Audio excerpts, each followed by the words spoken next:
This was new territory. My father rarely spoke about his parents, who had died before I was born. I wanted to create what I never had, a family that appeared successful, respected, admired. But I ended up repeating his patterns in different ways, measuring worth by external validation rather than genuine connection. The vulnerability in his voice was unlike anything I'd heard from him before. This wasn't the confident businessman or the stern patriarch. This was just Richard, a flawed human being trying to understand himself. "What about Mom?" I asked. "Is she finding the counseling helpful?" He sighed. "She's going, which is something. But she's still struggling to see how our approach to family damaged you kids. For her, maintaining the appearance of harmony is still more important than addressing the reality beneath it." "Will she ever change?" The question slipped out before I could consider it. My father looked thoughtful. "I don't know. Your mother's generation was taught that personal fulfillment came through sacrifice for family. Questioning that feels to her like questioning her entire life's purpose." We talked for nearly 2 hours, about the past, about the ongoing changes at the church, about my work at the shelter. Not everything was resolved, but something new was emerging, a relationship based on honest communication rather than prescribed roles. As we parted, my father hesitated, then asked, "Would you consider coming to dinner next Sunday? Just the family. We're trying a new tradition, everyone cooks together instead of your mother handling everything." I considered the invitation. "I'll think about it," I promised. Not a yes, not a no, just an honest response that honored my need to move at my own pace. Back at my apartment, I had moved out of Rachel's place 2 weeks earlier. I updated my journal. Since the confrontation with my parents, I'd been documenting this journey, both for clarity and as a way to process the shifting emotional landscape. Today's entry felt different. For the first time, I wrote about possibility rather than just recovery. The possibility of a new kind of relationship with my father. The possibility of honest communication with my siblings. Even the possibility that my mother might eventually find her way to a more authentic connection. The following day brought another significant step in reclaiming my narrative. The local community foundation, where I'd been donating to educational initiatives for years, invited me to join their Young Leaders Advisory Board. The invitation came with a note acknowledging my individual contributions over the years and apologizing for previously misattributing them to the Henderson family. I accepted immediately.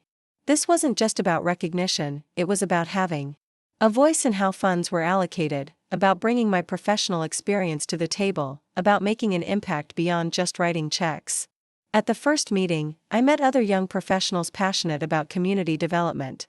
No one mentioned my family name or asked about the Henderson legacy. They were interested in my ideas, my experience at the women's shelter, my perspective on educational inequities in our community. Up next, you've got 2 more standout stories right on your screen.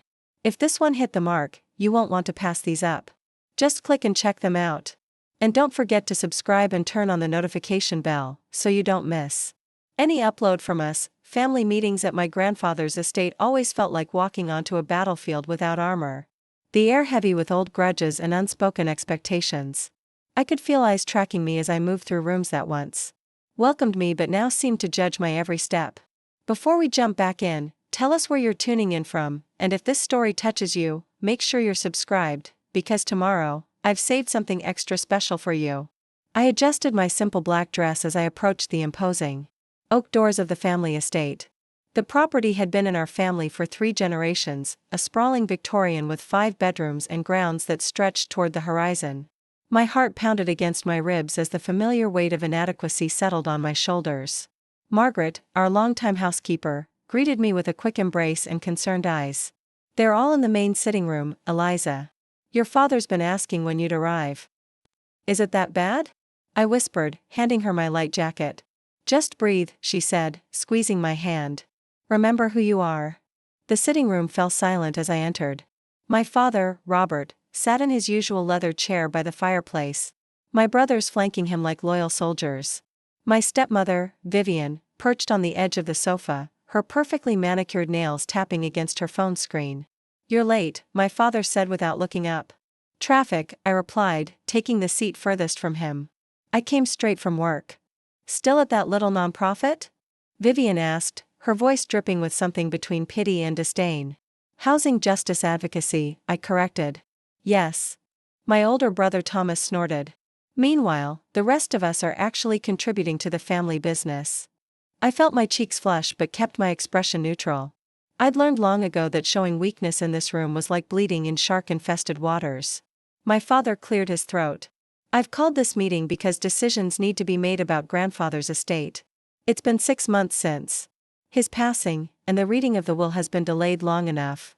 I nodded, thinking of my grandfather, the only person in this family who had ever truly seen me. Who had listened to my dreams of helping people find affordable housing while everyone else pushed me toward real estate development and profit margins. The lawyer will be here tomorrow, my father continued. But I wanted to discuss our expectations as a family first. Translation: he wanted to tell us what to think before anyone else could influence us. As you all know, your grandfather built Westbrook Properties from nothing. The company has 38 commercial properties and 22 residential buildings across the city. The main estate will remain in the family name, of course. My younger brother, Alex, leaned forward. Dad's been working on a development plan for the Monroe Street properties. High-end condos with retail space on the ground floor. Those buildings have affordable units, I said before I could stop myself. There are families who have lived there for decades. My father's eyes finally met mine, cold and dismissive. Those buildings are underperforming assets. The neighborhood is gentrifying, and we'd be foolish not to capitalize on that. By displacing people who have nowhere else to go. This is exactly why you were never suited for the family business, Thomas said. Always letting sentimentality cloud your judgment. It's not sentiment, it's basic human decency, I countered. My father set down his glass with deliberate precision. Eliza, you chose to walk away from this family years ago when you rejected the position we offered you. You've made your feelings about our business practices quite clear. I didn't walk away from the family, I said quietly. I just chose a different path. A path that's brought you what, exactly? Vivian asked. A tiny apartment and a job that barely pays your bills? I didn't respond. They wouldn't understand that my work helped people, that I slept soundly at night knowing I hadn't profited from someone else's misfortune. The point is, my father continued as if I hadn't spoken, decisions need to be made about grandfather's holdings.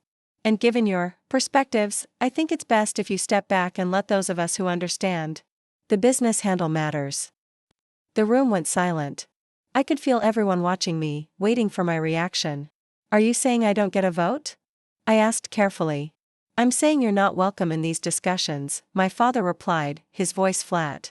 Your grandfather may have had a soft spot for your idealism, but this is about preserving a legacy. Our legacy. Preparing and narrating this story took us a lot of time, so if you are enjoying it, subscribe to our channel, it means a lot to us. Now back to the story. The words landed like physical blows. Not welcome.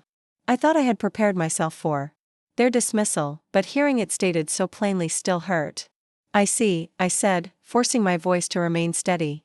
And what about my inheritance? Are you suggesting I don't deserve that either? My father's expression hardened. Your share will be placed in a trust managed by the family. You'll receive quarterly distributions, but you won't have decision-making authority. That's not what grandfather would have wanted, I said. You don't know what he would have wanted, Thomas snapped. You visited him, what, once a month? While the rest of us were actually running the company he built. I stood, gathering my purse. I visited him 3 times a week for the last 5 years.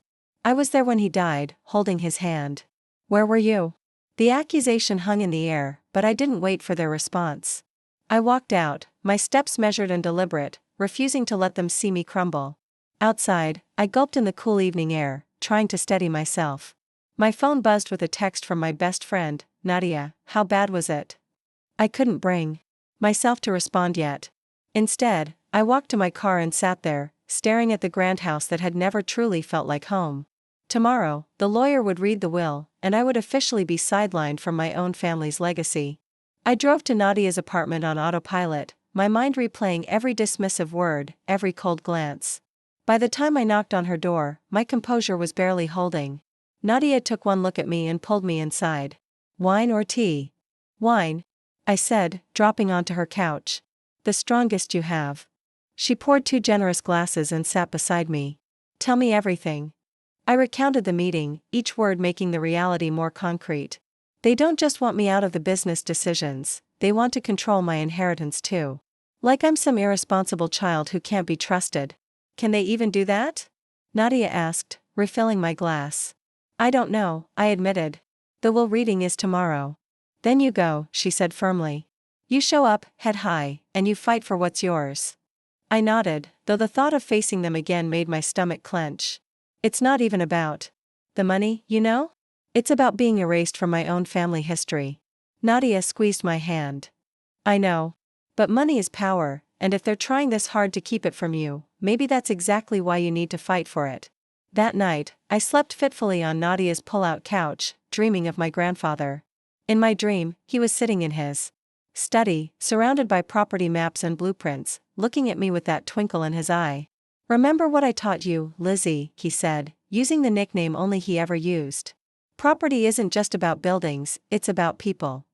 I woke early, my grandfather's words echoing in my mind. He had built his business from nothing, yes, but he had done it with integrity. He had been tough but fair, respected by tenants and employees alike. Somewhere along the way, my father had forgotten that part of the legacy. I dressed carefully. In a simple black suit, professional, unassuming. Nadia made me eat breakfast though I could barely swallow past the knot in my throat. Text me updates, she said as I left. And remember, you belong there just as much as they do. I arrived at the law offices of Bennett and Cohen 15 minutes early. The receptionist led me to a conference room where, to my surprise, only the lawyer sat waiting.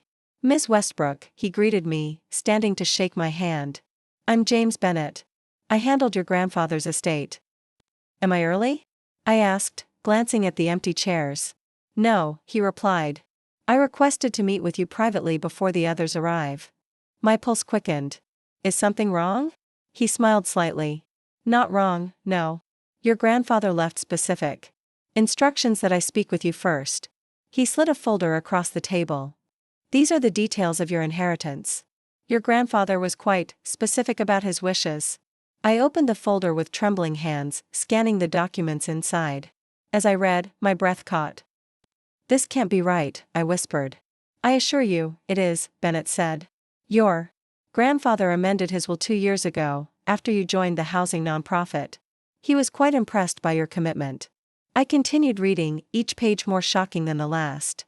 Monroe Street Properties, the entire portfolio of affordable housing buildings, transferred directly to me. Not to the family trust, not to Westbrook Properties. To me personally. There's more, Bennett said, pointing to a paragraph near the bottom of the page. He left instructions about those properties. They're to be converted into a non-profit housing trust, with you as the executive director. I looked up, stunned. My father doesn't know about this, does he? Bennett shook his head. No one does. As I said, your grandfather was very specific about the sequence of disclosure. A knock on the door interrupted us. The receptionist poked her head in. Mr. Bennett, the rest of the Westbrook family has arrived. Show them in, he said, then turned to me. Are you ready for this? I nodded, straightening my shoulders. For the first time since walking into that family meeting, I felt something other than dread. I felt my grandfather's presence, his belief in me. My family filed in. Expressions ranging from impatience to contempt. My father raised an eyebrow when he saw me already seated beside the lawyer. I see Eliza has arrived early, he said, taking the seat at the head of the table, a habit so ingrained he probably didn't even realize he was doing it. Ms. Westbrook and I were just reviewing some documents, Bennett replied smoothly. Now that you're all here, we can begin. The reading started conventionally enough. Personal items distributed to various family members, charitable donations, provisions for longtime staff. My father grew increasingly impatient, drumming his fingers on the table. And now, regarding Westbrook Properties, Bennett said finally. The room seemed to hold its collective breath. The main family estate and headquarters building will remain in the family trust, with all Westbrook descendants having equal access and ownership. My father nodded, satisfied with this traditional arrangement. The commercial properties portfolio will transfer to Robert Westbrook, with the exception of the following buildings, which will transfer to Thomas and Alexander Westbrook jointly. He listed several prime downtown locations. My brothers exchanged pleased glances. As for the residential properties, Bennett continued, and I felt my heart race. Mr. Westbrook had very specific wishes. My father leaned forward. The residential portfolio is the cornerstone of our future development. I assume management will continue under Westbrook Properties with my oversight. Bennett adjusted his glasses. Actually, no.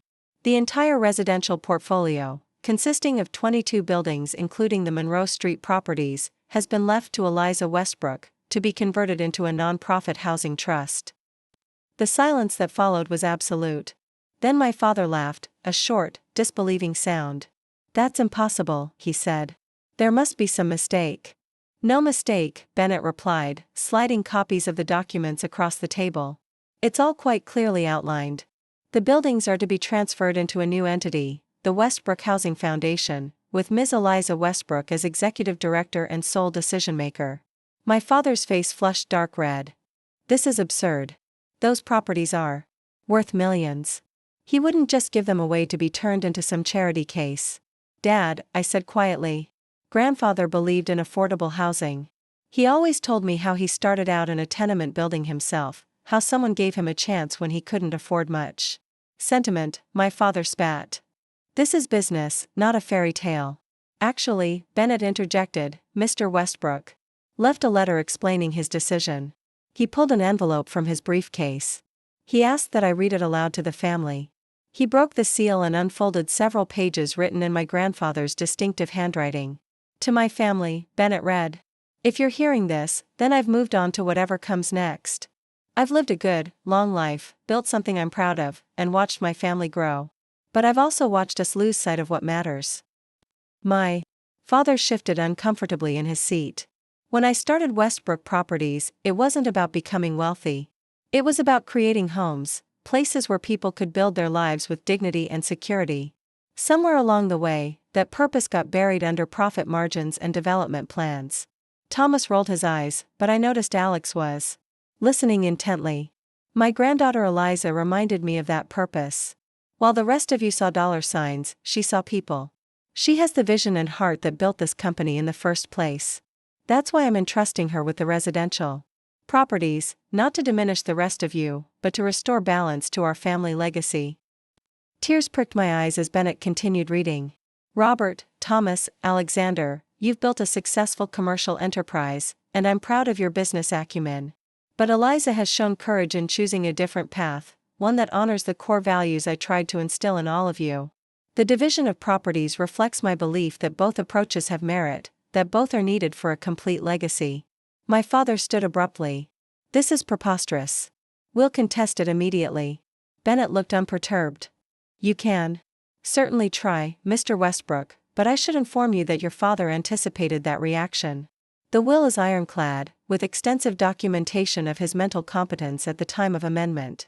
Furthermore, he set aside a considerable legal fund specifically to defend Ms. Eliza's inheritance against any family challenges." My father turned to me, his expression a mixture of fury and disbelief. "Did you know about this? Have you been manipulating him all these years?" I met his gaze steadily. "No, Dad. I had no idea. But I'm not surprised that grandfather saw what you never could, that there's more than one way to honor his legacy." Thomas stood too, gathering his papers. "This isn't over. You have no idea how to manage properties of this scale. You'll be begging for our help within months." "Maybe," I conceded. "But they'll be helping people in the meantime, not just generating profits." One by one, they left, my father not even looking at me as he walked out. Only Alex paused at the door. "He really left you all those buildings?" he asked, a note of wonder in his voice. I nodded. "Good," he said simply, and followed the others out. Left alone with Bennett, I let out a shaky breath. "What happens now?" He smiled. "Now, Ms. Westbrook, we get to work. Your grandfather left detailed plans for the transition. He also arranged for an experienced property management team to assist you while you learn the ropes. According to your grandfather, you've been learning since you were a child. You just didn't realize that's what you were doing." He was right, I realized. All those afternoons in grandfather's study, poring over building plans, accompanying him on site visits, listening to him negotiate with contractors and speak with tenants. He had been teaching me all along.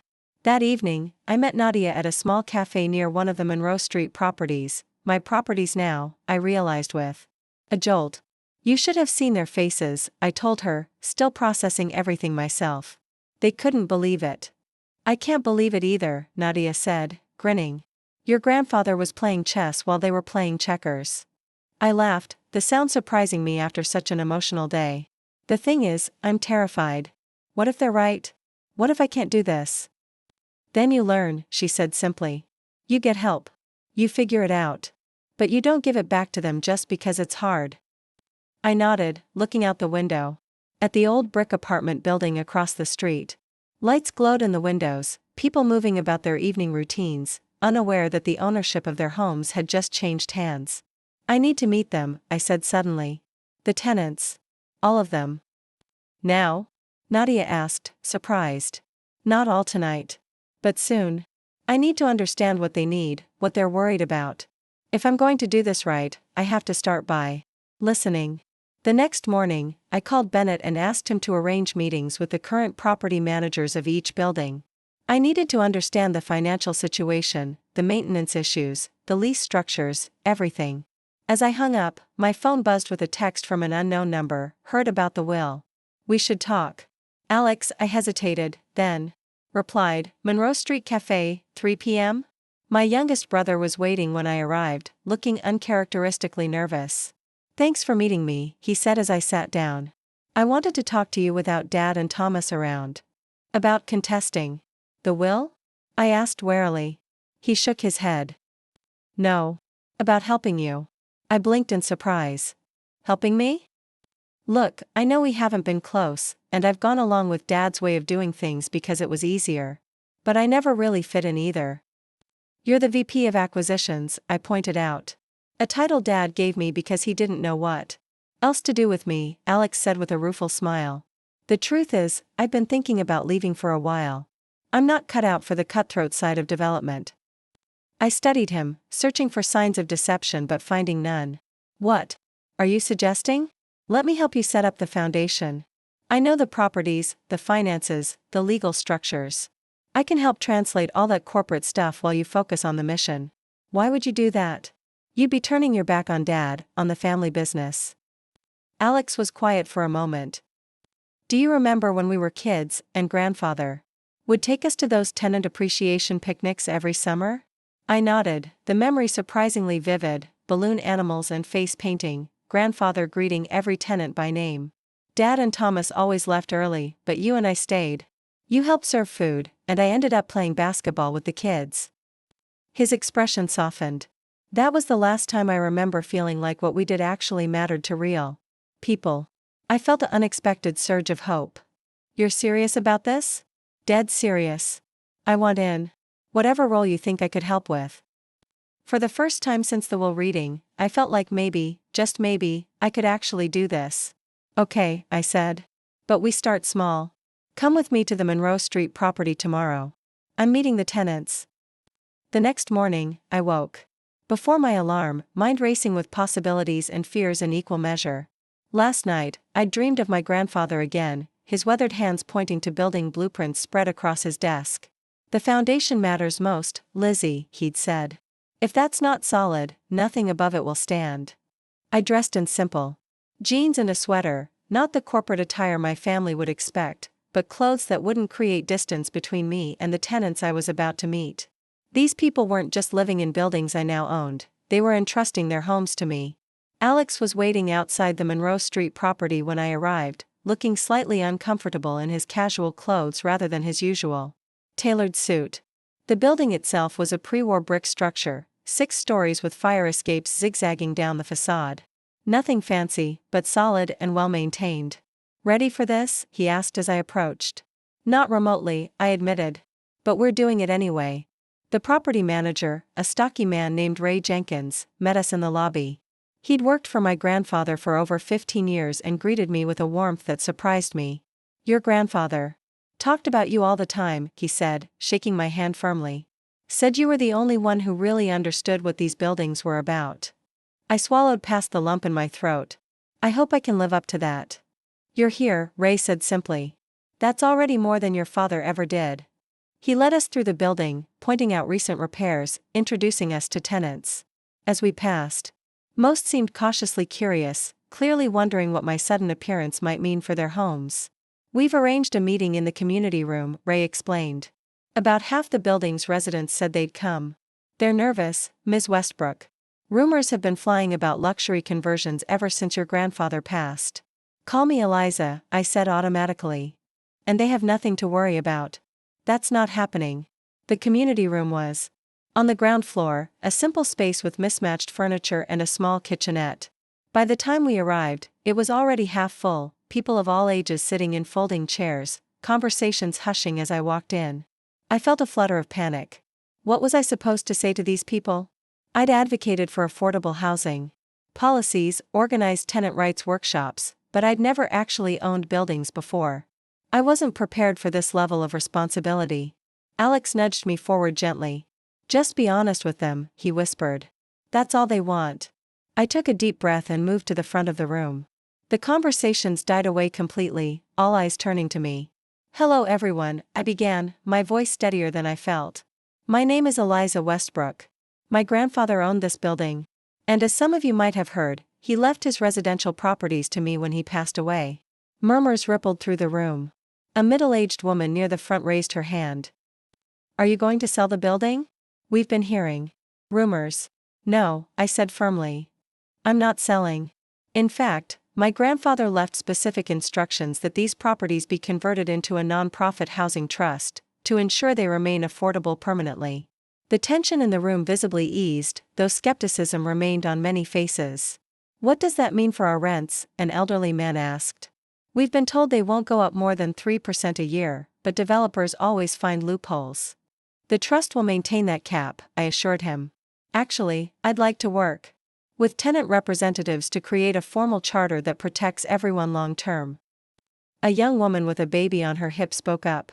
"We've been asking for updated laundry facilities for 2 years. Your grandfather said it was in the budget, but nothing ever happened."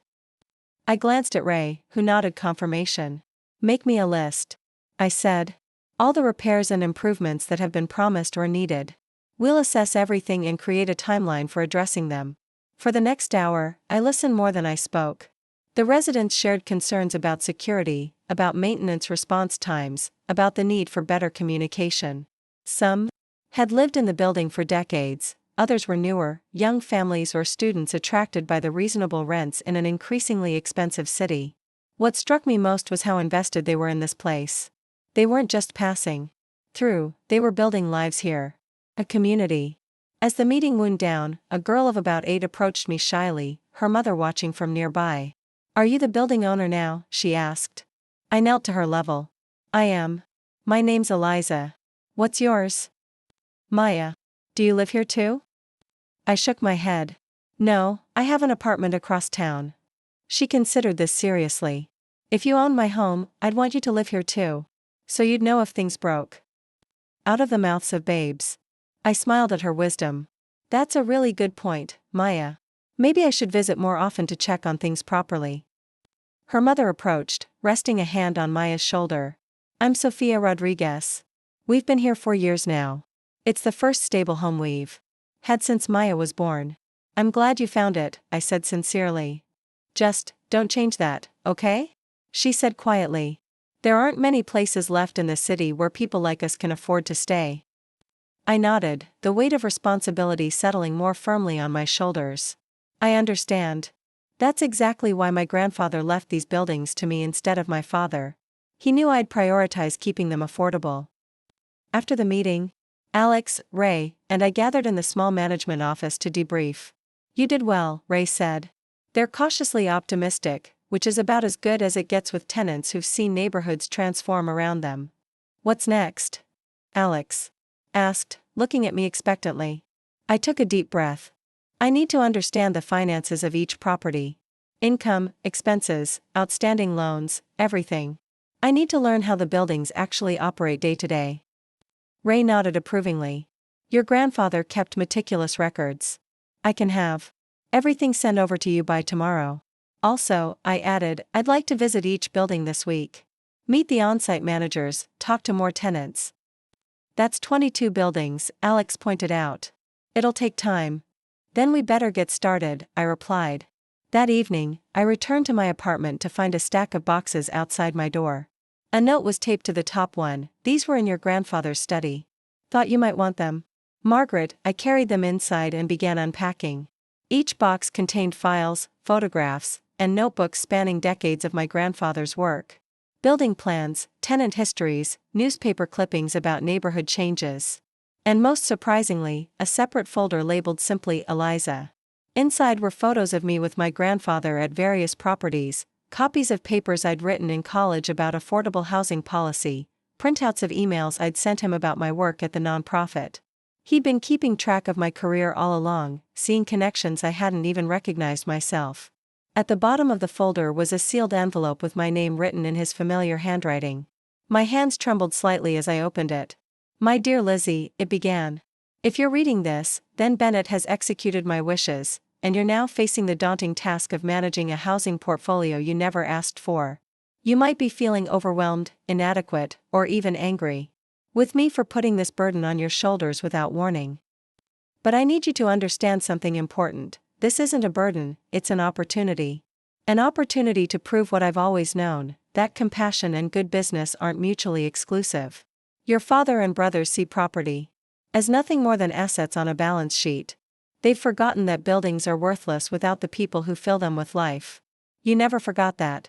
I've left you the tools you'll need, the properties themselves, yes, but also a team of loyal managers who share our values, financial reserves to weather the transition, and most importantly, your own innate understanding of what makes a house a home.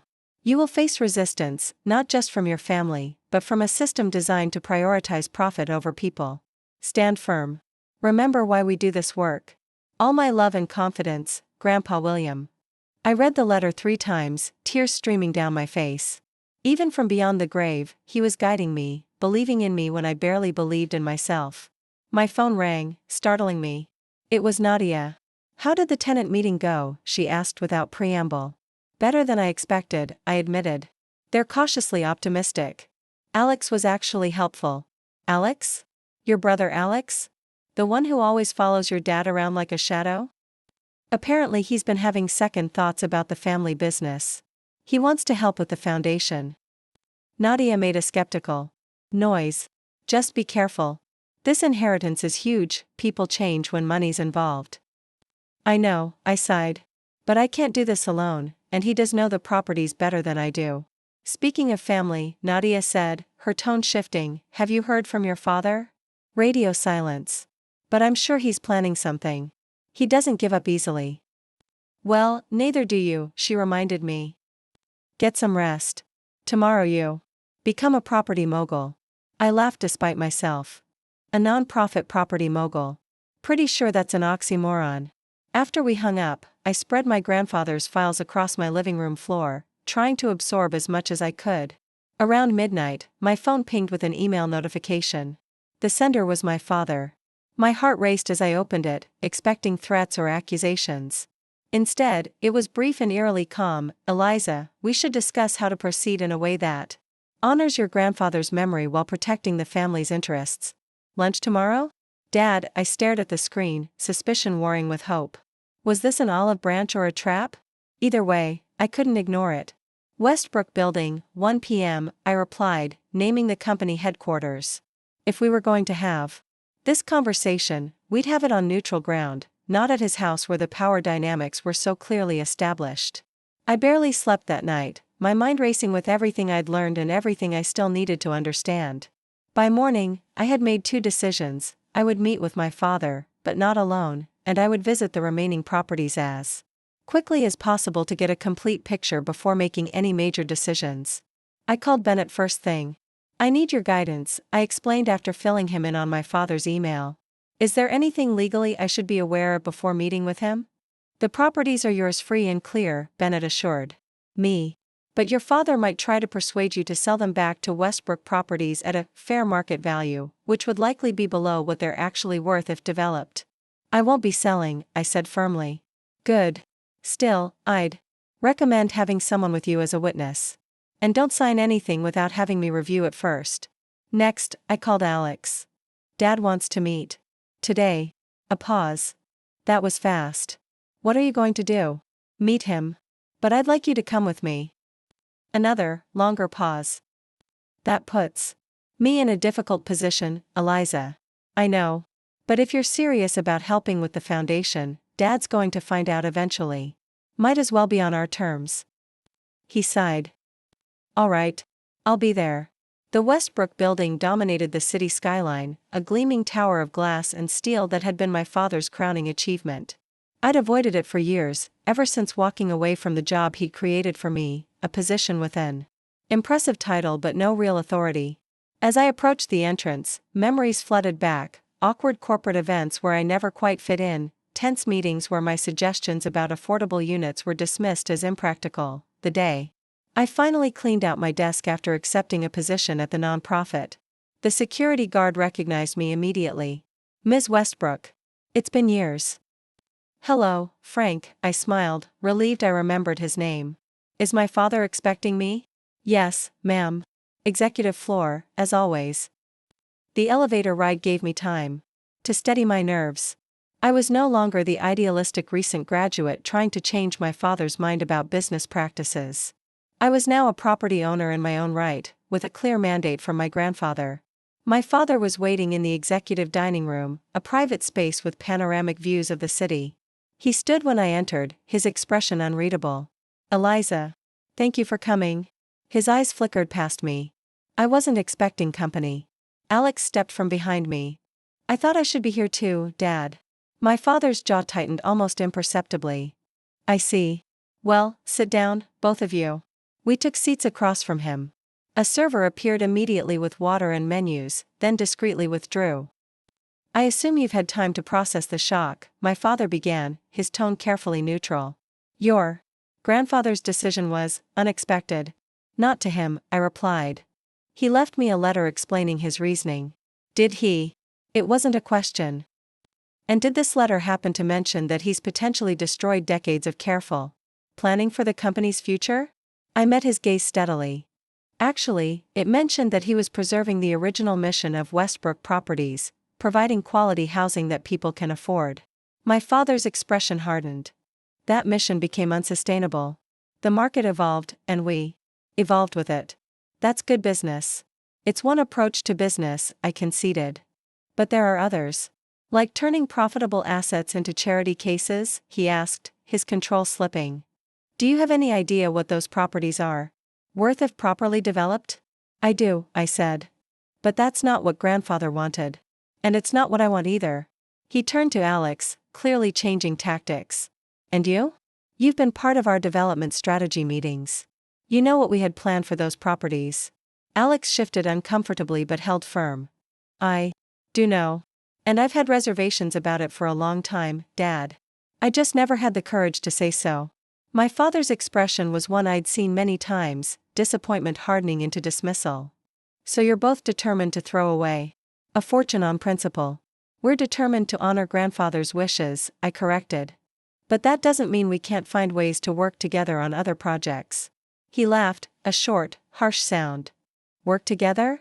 You've made your positions quite clear. Both of you. Dad, Alex tried, this doesn't have to be all or nothing. The commercial properties are still under your control.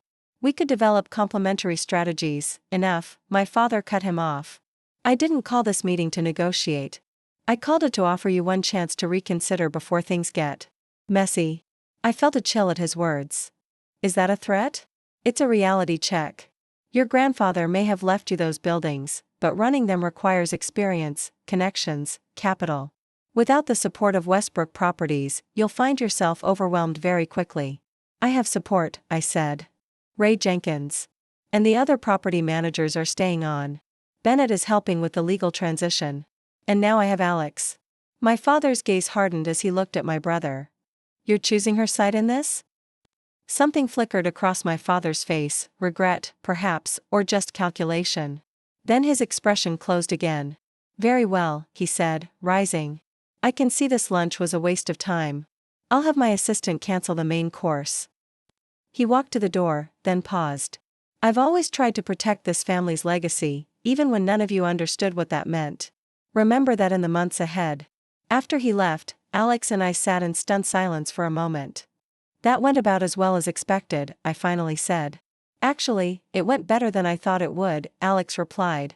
He didn't explicitly disown me. Despite everything, I laughed. Small victories. He'll fight this, you know, Alex said, serious again. He won't just accept defeat. I know. But what can he actually do? The will is clear, right? Alex nodded slowly.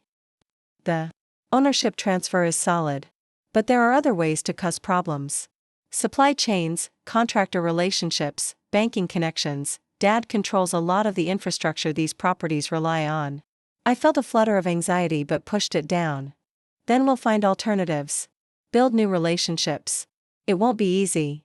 Nothing worthwhile ever is, I said, echoing one of my grandfather's favorite phrases. As we left the building, I felt strangely lighter. The confrontation I'd been dreading was over, and while it hadn't gone well, at least I knew where we stood. No more illusions about reconciliation or compromise. What now? Alex asked as we reached the street. Now we get to work, I replied. I want to visit as many of the properties as possible this week, starting with the ones in the worst condition. We need to understand exactly what we're dealing with. I'll make the arrangements, he said. And Eliza? Thanks for trusting me with this. I nodded, not quite ready to say I trusted him completely, but grateful for the alliance nonetheless. That evening, as I was reviewing property financial statements, my phone rang with an unknown number. Is this Eliza Westbrook? A woman's voice asked when I answered. Yes, who's calling? My name is Vanessa Liu. I'm a reporter with the City Chronicle. I'm working on a story about the Westbrook property's transition and was hoping to get your comment. My stomach dropped. How did you hear about that? We received an anonymous tip that William Westbrook's will had caused a major rift in the family business.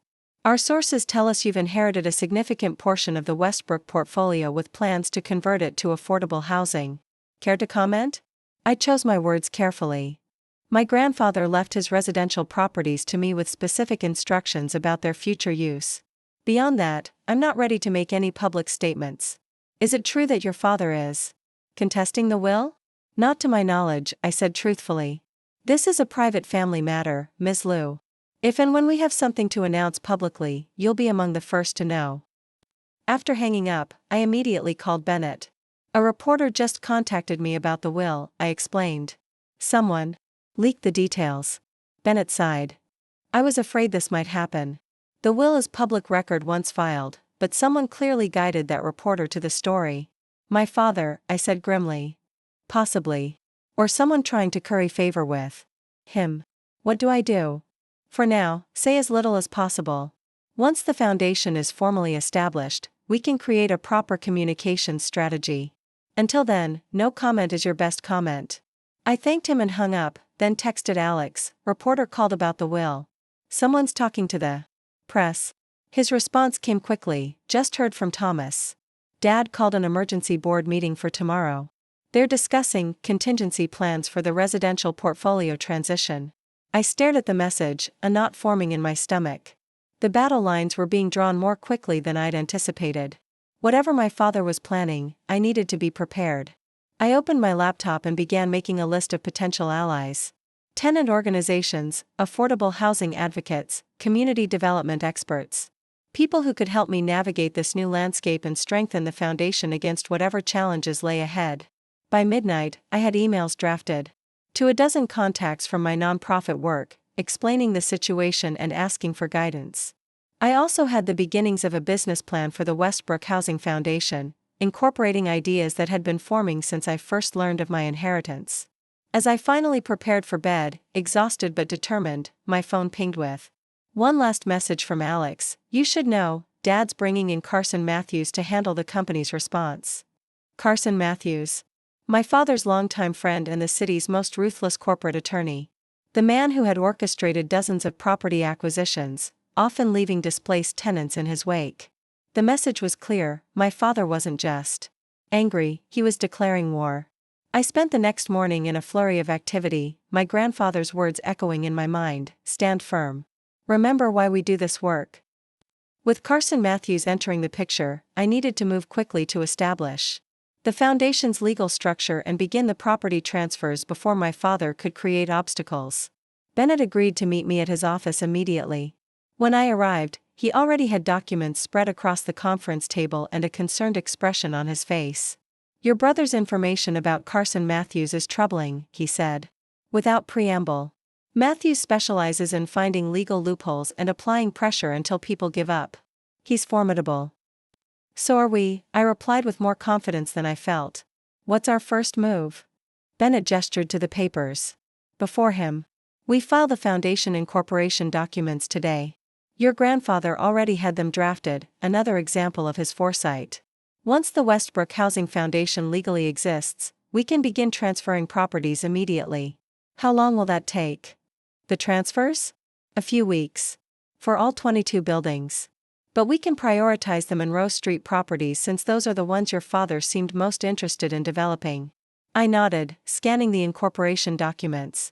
The mission statement caught my eye: to preserve and expand affordable housing opportunities for diverse communities through ethical property management, tenant empowerment, and sustainable building practices. My grandfather's vision, articulated with clarity and purpose. It wasn't just about keeping buildings affordable, it was about creating something better, more inclusive, more sustainable. "This is perfect," I said softly.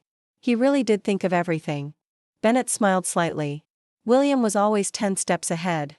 The only person who never realized that was your father." As we worked through the paperwork, my phone buzzed repeatedly with notifications. I ignored them until we finished signing everything, then finally checked the screen. 3 missed calls from Alex, 2 from Nadia, and multiple text messages, all variations on the same theme: "Have you seen the Chronicle? Call me ASAP." I quickly pulled up the newspaper's website and felt my stomach drop. There on the front page was the headline: "Westbrook Family Feud, Heiress Plans to Convert Millions in Property to Affordable Housing." Below was a photo of me leaving the Monroe Street building, looking serious and somewhat overwhelmed, clearly taken without my knowledge during yesterday's tenant meeting. "Is this legal?" I asked Bennett, showing him the article. He skimmed it quickly, his frown deepening. "Unfortunately, yes. While it's clearly slanted to make you seem inexperienced and impulsive, there's nothing explicitly libelous." The article quoted sources close to the family, describing my inheritance as a sentimental decision by an aging man that threatens the financial stability of a multi-generational business. It suggested that my lack of property management experience could lead to deteriorating conditions for the very tenants she claims to want to help. Most concerning was a quote attributed to a senior Westbrook Properties executive, almost certainly my father or Thomas. "We're exploring all options to ensure these properties continue to receive the professional management they require. The family remains committed to honoring William Westbrook's legacy appropriately." The implication was clear: they were positioning themselves as the responsible stewards, and me as the naive idealist who would ultimately harm the properties and their residents. "This is just the opening salvo," Bennett warned. "They're setting the narrative. We need to respond carefully." My phone rang again. "Alex." I answered, putting him on speaker. "I'm with Bennett," I explained. "We've seen the article." "It's worse than that," Alex said, his voice tight. "Dad's called an emergency board meeting with the property managers this afternoon. He's going to try to convince them to resign rather than work with the foundation." I felt a flash of panic. Without the existing property management teams, I'd be scrambling to find replacements with no transition period, exactly the chaos my father wanted to create. "Can you be there?" I asked Alex. "To counter whatever he says?" "I'm planning on it, but they're already questioning my loyalty." Thomas suggested I might be compromised after helping you with the tenant meeting. Bennett interjected. "The property managers have contracts with Westbrook Properties, but those will transfer with the buildings. Your father can't force them to resign, though he can certainly pressure them. We need to reach them first," I decided. "Alex, when exactly is this meeting?" 3 o'clock. I checked my watch, 11:30 a.m. That gives us 3 hours. Can you get me their contact information? Already sent to your email. But Eliza, be careful. Carson Matthews arrived this morning. And he's already in Dad's office. After hanging up, I turned to Bennett. "I need to meet with Ray Jenkins immediately. He has the most influence with the other property managers." Bennett nodded. "Go. I'll finish filing these documents and call you when it's done. And Eliza? Remember that you have something your father doesn't." What's that? The moral high ground. These buildings house real people whose lives will be upended if converted to luxury condos. Don't let your father make this just about business. Ray agreed to meet me at a coffee shop near the Monroe Street property. He arrived looking grim, a folded copy of the Chronicle under his arm. "I've been fielding calls all morning," he said as he sat down. "From tenants, from the other managers, even from contractors worried about whether they'll still have work." "I'm sorry about the article," I said. "It's not how I wanted this to become public." Ray waved away my apology. "Your father's playing hardball. No surprise there. What matters is what happens next." I took a deep breath. "I know about the meeting this afternoon. I'm guessing my father plans to convince you and the other managers that working for the foundation would be a mistake." "That's putting it mildly," Ray snorted. "The rumor is he's offering severance packages to anyone who resigns immediately, and implying that those who stay might find themselves blacklisted from future real estate work in the city." My heart sank. It was exactly the kind of tactic my father would use, not explicitly illegal, but certainly unethical. "What are you going to do?" I asked quietly. Ray studied me for a long moment. "That depends. Your grandfather believed in you, but he's gone now. I need to know what you actually plan to do with these buildings." It was a fair question. Until now, I'd been reacting to my inheritance rather than proactively shaping it. But in that moment, facing Ray's direct challenge, I found clarity. "I'm establishing the Westbrook Housing Foundation, effective today," I began. "The properties will be transferred over the next few weeks, starting with Monroe Street. The foundation will maintain affordable rents with the same 3% annual cap, improve maintenance response times, and invest in quality of life upgrades that tenants have been requesting." Ray nodded slowly, but I could see he needed more. "Long term, I want to create a model for sustainable affordable housing that can be replicated. Energy efficiency improvements to reduce utility costs, community spaces that actually serve residents' needs, maybe even tenant representation on the foundation board." I leaned forward, passion rising in my voice. "My grandfather built these properties to provide homes, not just housing units. Somewhere along the way, my father forgot that distinction. I never did. And I need property managers who haven't forgotten it either." Ray was quiet for a moment. Then he smiled, the first real smile I'd seen from him. "Your grandfather used to say almost the exact same thing. The difference between houses and homes. Will you help me?" I asked. "Not just by staying on, but by convincing the others that this foundation is worth believing in." Ray extended his hand. "I'm in. And I think I can bring at least half the management team with me. The ones who've been around long enough to remember how your grandfather used to run things." Relief flooded through me. "Thank you. Don't thank me yet," he cautioned. "Your father and Carson Matthews will make this transition as difficult as possible. We've got a fight ahead of us." "Then we'd better start preparing," I said, pulling out my laptop. "Tell me everything you know about the other managers, who's likely to stay, who might leave, and what matters most to each of them." For the next 2 hours, Ray and I strategized. He called several of the managers he trusted most, explaining the situation from our perspective before they heard only my father's version. By the time he left for the board meeting, we had verbal commitments from 6 of the 15 property managers, not a majority, but enough to maintain basic operations while we recruited others. I returned to my apartment, mentally exhausted, but determined. As I walked in, my phone rang, a number I didn't recognize. "Eliza Westbrook," I answered cautiously. "Ms. Westbrook, this is Carson Matthews. I believe we should meet." My pulse quickened. "Mr. Matthews. I wasn't expecting to hear from you directly. And yet, here we are." His voice was smooth, measured. "I'm representing Westbrook Properties in matters related to your grandfather's estate. I think it would be beneficial for both parties if we could discuss potential compromises before positions become too entrenched." "My position is already clear," I replied. "I'm honoring my grandfather's wishes regarding the residential properties." "Admirable," he said, though his tone suggested otherwise. "But perhaps there's a way to respect those wishes while still acknowledging the broader business implications. Your father is prepared to make a very generous offer to purchase the properties, which would provide you with substantial capital to pursue affordable housing initiatives elsewhere." It was a clever approach, making it sound like I could still achieve my goals while giving him what he wanted. I appreciate the outreach, I said carefully, but the properties aren't for sale. The foundation paperwork has already been filed. A slight pause. I see. Well, incorporation is just the first step in a complex process. There are many potential complications that could arise: zoning variances that might not transfer, outstanding permits that could be questioned, financing arrangements that might need renegotiation. The threat was veiled but unmistakable. Are you suggesting that Westbrook Properties would deliberately create obstacles for properties that house hundreds of families? I asked, keeping my voice steady. Not at all, Matthews replied smoothly. I'm simply pointing out that real estate transitions are rarely straightforward, particularly when they involve changes in business model. Your father is concerned that your inexperience might lead to unintended consequences for the tenants. My father's concern for the tenants is touching, considering he wanted to evict them for luxury conversions. Matthews chuckled, a sound without warmth. You have your grandfather's directness. I respected that about him, even when we disagreed. Perhaps we could meet in person to continue this conversation? Say, tomorrow morning?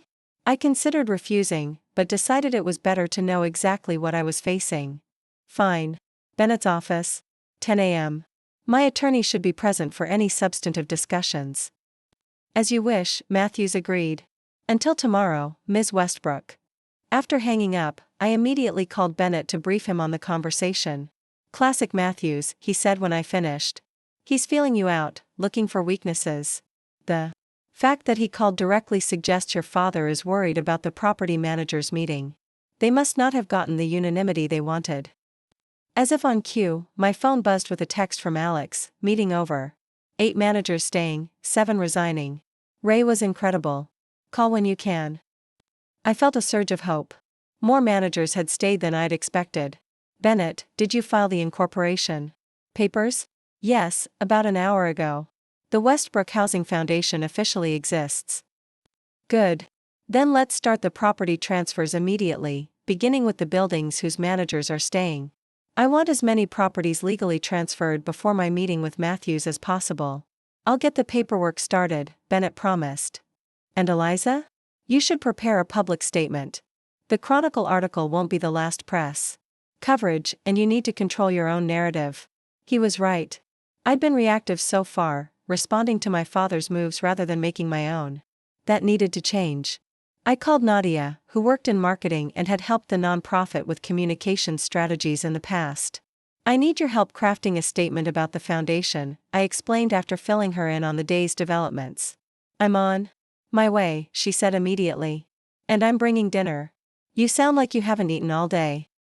She arrived an hour later with Thai food and a laptop full of ideas. The key, she said as we spread containers across my coffee table, is to make this about the tenants and communities, not about family drama. High road all the way. We worked through dinner, drafting and redrafting until we had a statement that felt right, clear, positive, focused on the foundation's mission rather than the conflict with my father. As we were finalizing it, Alex called. I can't talk long, he said, his voice low. Dad's furious about the property managers. He's convinced Ray bribed them somehow. What's he planning? That's just it, he's being secretive, even with the executive team. He and Matthews have been closed in his office for hours. Thomas is involved, but they've shut me out completely. Are you okay?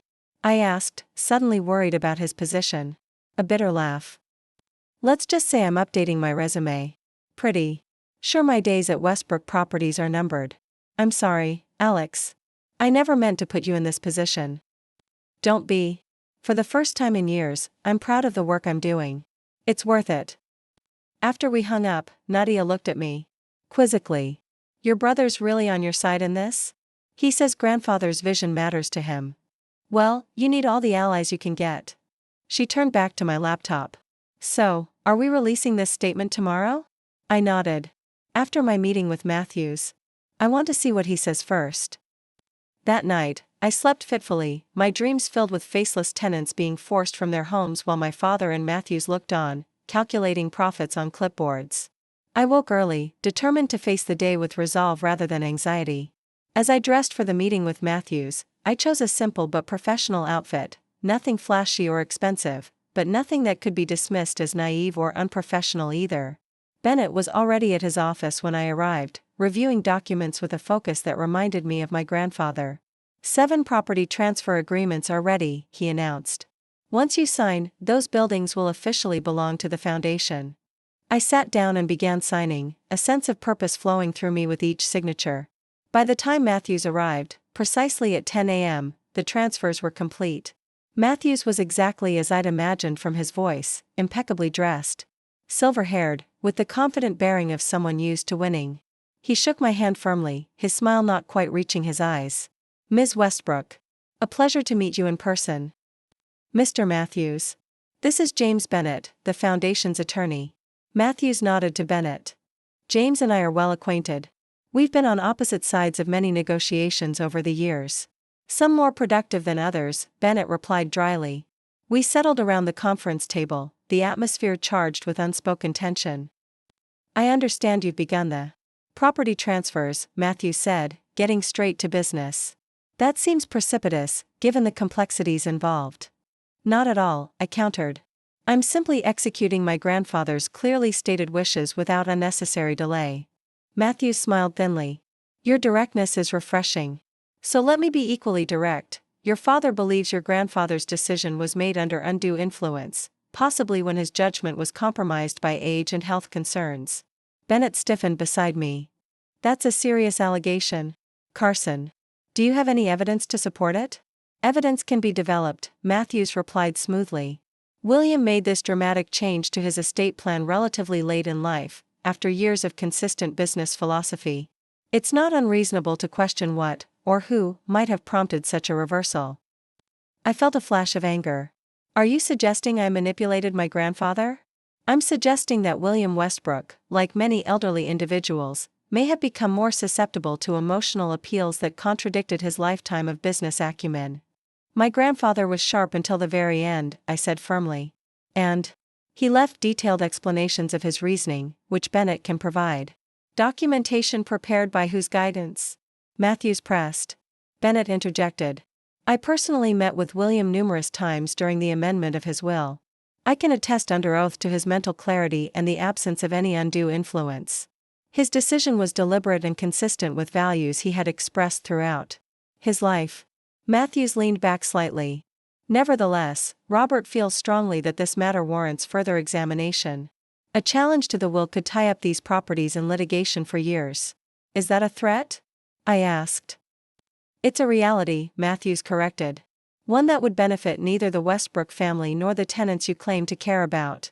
Which is why I've been authorized to offer an alternative. He slid a folder across the table. Inside was a proposal. Westbrook Properties would purchase the residential buildings at fair market value, establish a separate fund for affordable housing initiatives elsewhere in the city, and name me as the fund's director with a generous salary. This allows you to pursue your housing advocacy with substantial resources, Matthews explained, while keeping the Westbrook portfolio intact. Everyone wins. It was a clever offer, one that would seem reasonable to outside observers while effectively neutralizing my control. And if I refuse? Then unfortunately, we proceed with the will challenge. During which time the properties would likely be placed under court-appointed management, the foundation's operations would be scrutinized at every turn, and your personal relationship with your grandfather would become a matter of public record. The threat hung in the air between us. Matthews was offering a golden cage, comfortable but confining, while threatening a prolonged, painful battle if I refused. I looked down at the proposal, then back at Matthews. In that moment, I thought of Maya, the 8-year-old from Monroe Street, and her mother Sophia. Of Ray Jenkins standing up for his beliefs at the managers' meeting. Of my grandfather, steadfast in his conviction that buildings were worthless without the people who filled them with life. Mr. Matthews, I said slowly, I appreciate the offer. But I must decline. His expression didn't change. I urge you to reconsider. This is a generous compromise. It's not a compromise, I countered. It's an erasure. My grandfather didn't leave me these properties so I could immediately sell them back to my father. He left them to me because he trusted me to preserve them as affordable homes. I stood, signaling the end of the meeting. You can tell my father that if he chooses to challenge the will, we'll be ready. But the foundation will continue its work regardless. Matthews gathered his papers unhurriedly. "You're making a mistake, Ms. Westbrook. One that could cost you.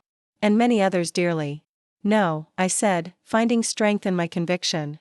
"The mistake would be betraying my grandfather's trust for an easy way out. I won't do that." After Matthews left, Bennett looked at me with a mixture of admiration and concern. "You realize he'll make good on those threats?"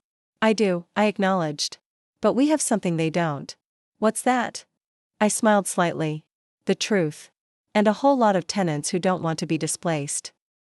Bennett nodded. "Well then, let's release that statement of yours. It's time the public heard your side of this story." Within hours of releasing my statement about the Westbrook Housing Foundation, my phone began ringing nonstop. Local news outlets, housing advocacy groups, and even former colleagues from the nonprofit sector reached out for comments, interviews, and offers of support. The story had struck a chord in a city grappling with an affordable housing crisis. I agreed to one interview with a respected local reporter known for balanced coverage. We met at the Monroe Street property, where I gave her a tour and introduced her to several longtime residents. "My grandfather believed that stable housing is the foundation for everything else in life," I explained as we walked through the building. "Education, health, employment, they all become nearly impossible when you don't know if you'll have a roof over your head next month. Your father has suggested that maintaining these properties as affordable housing isn't financially sustainable," the reporter noted. "How do you respond to that?" "These buildings have been profitable for decades without luxury rents," I replied. "The question isn't whether affordable housing can be sustainable, it's whether we're satisfied with reasonable returns instead of maximum profits." The article appeared the next morning, featuring quotes from tenants alongside my vision for the foundation. It painted a picture not of family drama but of competing visions for urban development. The comments section filled with supportive messages from city residents tired of being priced out of their own neighborhoods. My father's response came swiftly. By afternoon, Westbrook Properties had issued a press release announcing they were regrettably pursuing legal action to review the circumstances surrounding William Westbrook's unusual last-minute changes to his estate plan. The lawsuit landed on Bennett's desk the following day, a formal challenge to the will based on claims of undue influence and diminished capacity. As Matthews had threatened, my father was questioning my grandfather's mental state and suggesting I had manipulated him for personal gain. Bennett called an emergency meeting with me and Alex. "This is going to get ugly," he warned, spreading the legal documents across his desk. "They're requesting a temporary freeze on all property transfers until the court reviews the case." "Can they do that?" I asked. "They can request it, but I don't think they'll succeed. 7 properties are already transferred, and the documentation of your grandfather's mental capacity is extensive. Still, we need to prepare for a legal battle." Alex studied the complaint. "They're claiming I was coerced or manipulated into supporting Eliza. Dad's trying to undermine both of us at once." "Are you sure you want to stay involved?" I asked him. "This is getting more personal by the day." He met my gaze firmly. "More sure than ever. Actually, I made a decision last night. I'm resigning from Westbrook Properties. I can't keep working there while Dad uses the company to attack you." I was touched by his commitment but concerned about the consequences for him. "What will you do?" "Work for the foundation, if you'll have me. I know the properties, the finances, the systems. You need someone who can speak that language while you focus on the mission." Bennett nodded approvingly. Having someone with insider knowledge of Westbrook Properties would be invaluable. "But be prepared, Alex, your father might see this as the ultimate betrayal." "I know," Alex said quietly. "But some things matter more than family approval." We spent the next several hours strategizing our response to the lawsuit. Bennett would file a motion to dismiss the claims as baseless, while simultaneously pushing forward with the remaining property transfers. I would focus on getting the foundation fully operational, hiring staff, and developing programs. As I left Bennett's office, my phone rang. "Ray Jenkins. We've got a situation at the Parkview building," he said without preamble. "The heating system supplier just canceled our maintenance contract. Said they couldn't work with us anymore due to business conflicts." My heart sank. "Let me guess, they're a longtime Westbrook Properties vendor?" 20 years. "And they service 5 of our buildings. Winter's coming, and without maintenance, we could have serious problems." This was exactly the kind of pressure tactic Matthews had implied, not directly illegal, but potentially devastating for tenants. Can we find another supplier quickly? I'm working on it, Ray assured me. But most of the major companies in town have relationships with your father. We might need to look further afield, which means higher costs. Do whatever you need to, I told him. The foundation will cover any additional expenses. The tenants can't suffer because of this fight. After hanging up, I sat in my car, momentarily overwhelmed by the magnitude of what we were facing. My father controlled vast networks in the city's real estate world: contractors, suppliers, bankers, inspectors. He could create 1,000 small obstacles, each one chipping away at our ability to maintain the properties properly. But giving in wasn't an option. Too many people were counting on these homes remaining affordable. I drove to Nadia's apartment, needing her clear-eyed perspective. She listened as I explained the latest developments, her expression growing increasingly indignant.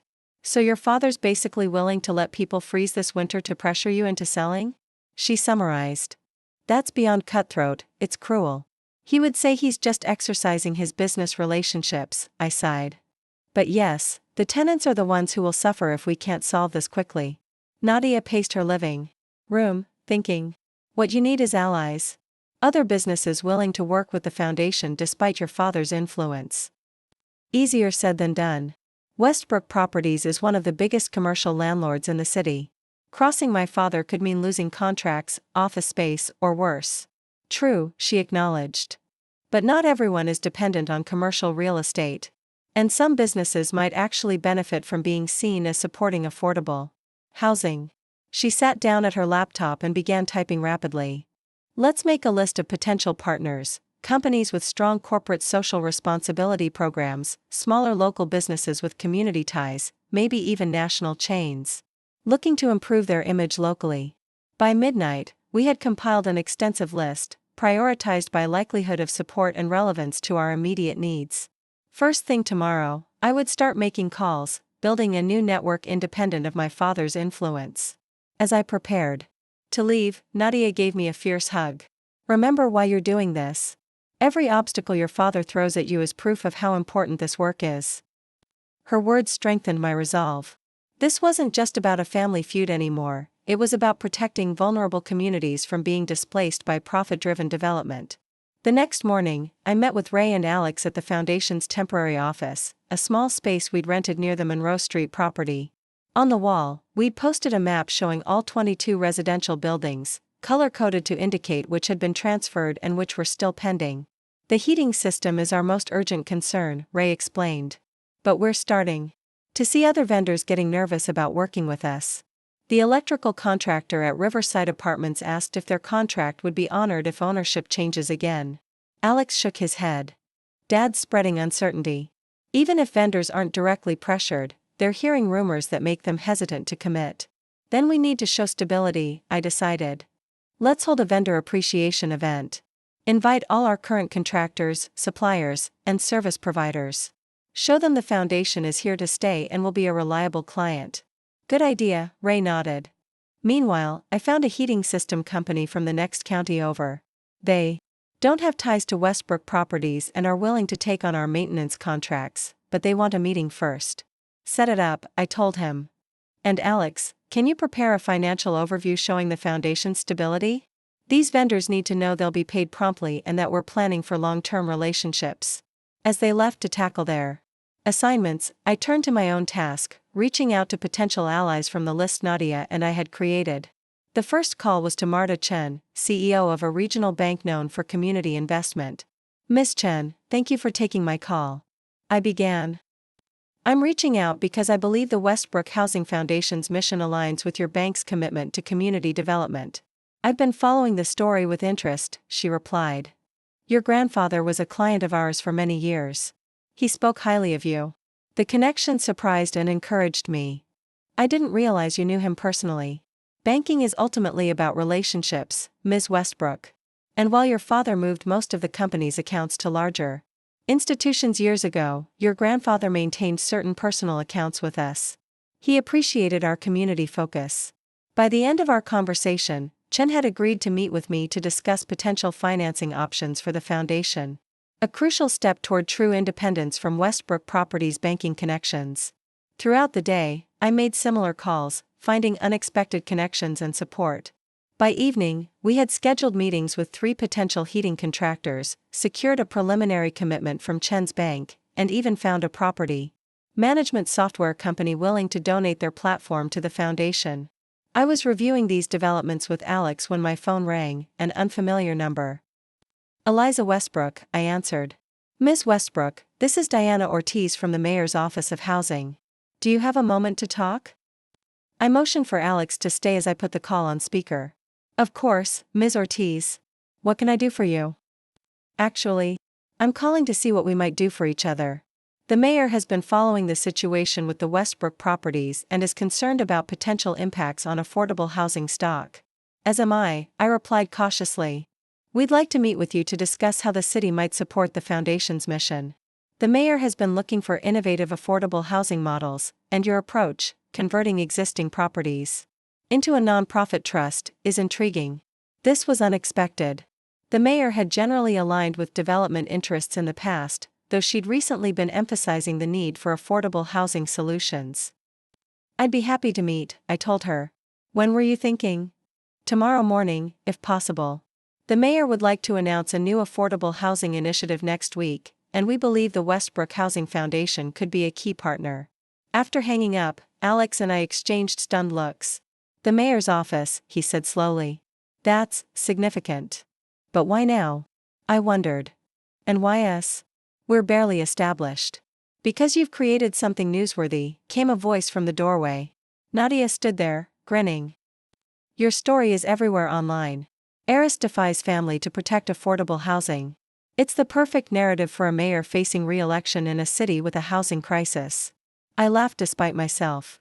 So we're a political opportunity? Maybe, Nadia shrugged. But who cares? If it helps secure those buildings as affordable housing, take the win. She was right, of course. In this fight, we needed every ally we could get, regardless of their motivations. The meeting with the mayor's office the next morning exceeded my expectations. Rather than vague expressions of support, they offered concrete assistance, expedited permit processing for any renovations, inclusion in the city's affordable housing directory, and most significantly, access to municipal bond funding for building improvements.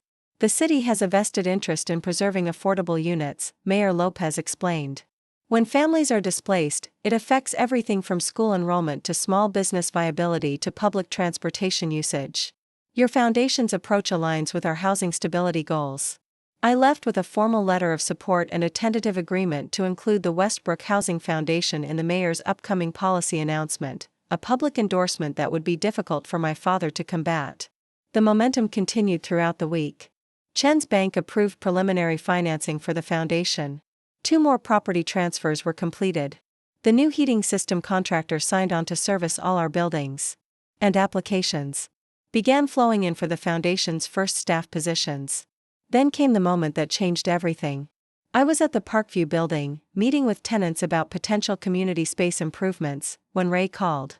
Eliza, you need to come to the office right away. Margaret is here. Margaret? My grandfather's housekeeper? Margaret was sitting with Ray and Alex, clutching a large manila envelope and looking nervous.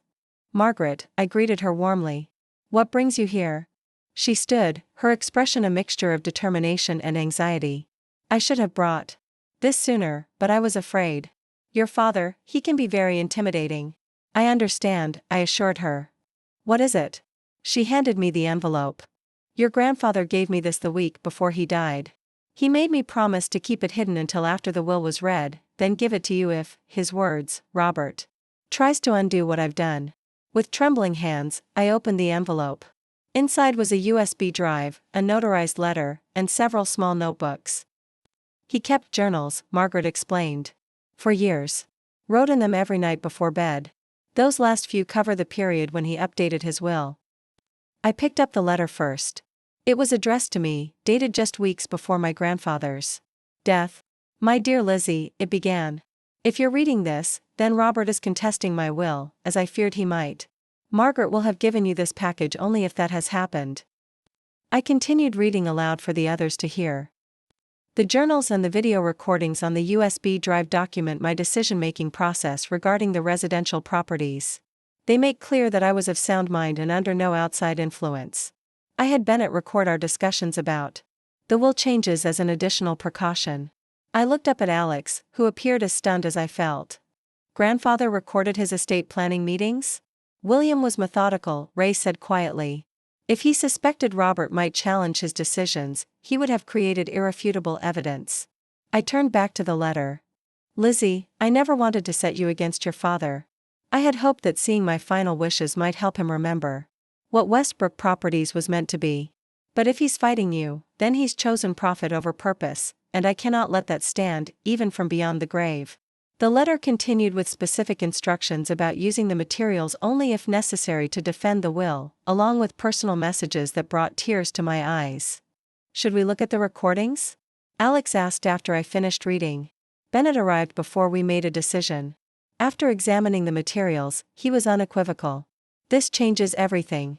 The videos show William explicitly discussing his concerns about Robert's development plans and his reasons for leaving the residential properties to Eliza. He's clearly lucid, articulate, and acting of his own volition. No court would sustain a challenge to the will with this evidence. Margaret spoke up. There's more. Mr. Westbrook kept records of every board meeting. He has notes about your father's plans for the Monroe Street properties, plans that were never shared with the tenants or the public. This was potentially explosive information, evidence that my father had been planning the luxury conversions while telling tenants their homes were secure. We need to review everything carefully, Bennett advised.